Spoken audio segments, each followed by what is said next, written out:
Hi, I'm Donna. Um, so I'm here to talk about scoliosis. I was diagnosed with scoliosis when I was 12, which was a few years ago, 4 years ago. Um, so I've kind of gotten used to the idea of scoliosis by now, but back then it was dramatic. It was not good, and I was a mess.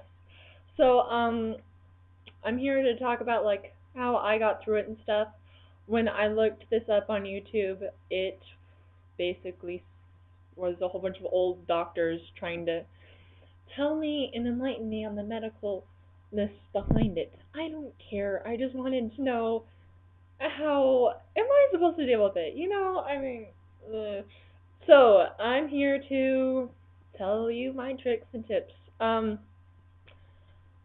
So what I did, well, the doctor gave us these um body armor type like things. They were up on the collarbone, they were came down here, they were skin tight and they were disgusting and they were really hot and sweaty. It was terrible. I almost had a heat stroke in one of my classes because of it. Well, partially because of it. It was also because I wore big baggy sweats to hide the bumps in the back, which is typical for people to do, and I completely understand it because you're in pain, you want comfort. I get it. I've been there, done that, believe in me. Um, so also don't get those. Or well, I suppose you could if you really wanted to, but I don't suggest it. They were awful. They were really bad. Um, what I ended up later doing was I bought a whole bunch of flat seam shirts at the Gap. They were in their pajama section. Generally, you can go up to the cash register lady and be like, "Yo, hey, can I have some flat seamed tank tops?" And they'll be like, "Oh yes," and they're right this way. Well, sometimes cash register people are not the brightest people. So you might want to know what you're looking for. This shirt right here that I'm wearing isn't. See, it has that bump right there. That's no good. Okay? No bueno. All right. Um, my undershirt, however, which is just this, it's just a white undershirt. It has no seams, and I found this at Shopko a while ago. I don't know if they still sell them. Actually, I think they do. I see them there quite a bit, but it doesn't have seam at all. So it's just like that old ugly sweaty thing that they give you to wear, and it's a lot cheaper, like $40 cheaper, and it's a lot more comfortable, and it looks a lot better. So yeah, yay! Um, and the Gap has flat seams, which aren't like these. They're flat. I don't know how to explain them. You could probably Google them and figure out what that is. But I'm really bad at explaining things. They're seams that are flat. I don't know how else to explain it. But shirts like my undershirt, there's sometimes seamless shirts. Rarely. Um, so what I ended up doing was I wear flat seamed tank tops, and once I found these undershirts, I was always wearing these seamless undershirts, which was really comfortable for me. But I'm a skinnier person. My sister's a bit heavier set.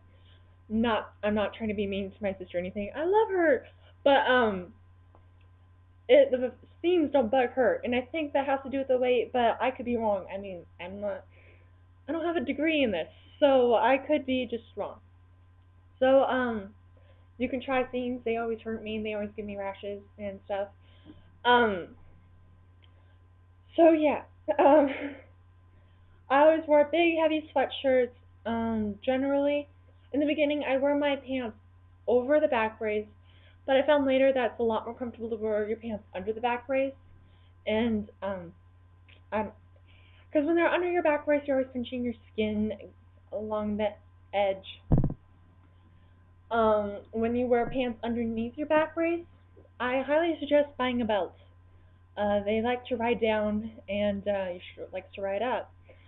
So that's a problem you'll have to decide personally. Um, what I ended up doing was okay. So you have to understand a bit of the background. When I was diagnosed, I was just going into seventh grade, and so my friends all left me because we were moving into new school. You had to figure out where you hit on the ladder, and well, junior high is brutal, and they forgot me so they could climb up. Which sucks for me, which, I'll get over it. And I did get over it. So, I was always teased for the back brace because they could see the bumps on my back. My hair is longer, so it kind of hit it. People with shorter hair is probably, I don't know. I don't know what I'm going with this. Anyway, um, so what I ended up doing was I'd wear my back brace over my clothes, over my shirts.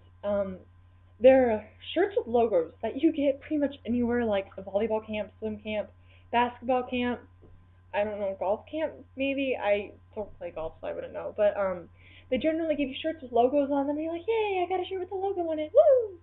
And those rarely ever have a seam, which is exciting. And you can wear those under your back brace, and it won't hurt. I promise you. You'll just have to pull the extra cloth down the back, down the seam. I have a Boston back brace, so it might be a little bit different from the rest of you guys. I don't know how different they really are. So if you have any questions, I probably didn't cover everything, but if you have any questions, message me down below, please, and I'll get back to you as soon as possible. Um, that sounds like an answering machine message, doesn't it? Anyway, okay, so I'm trying to make this quick, but it's not because it's been 6 minutes. Um, bye. Sorry.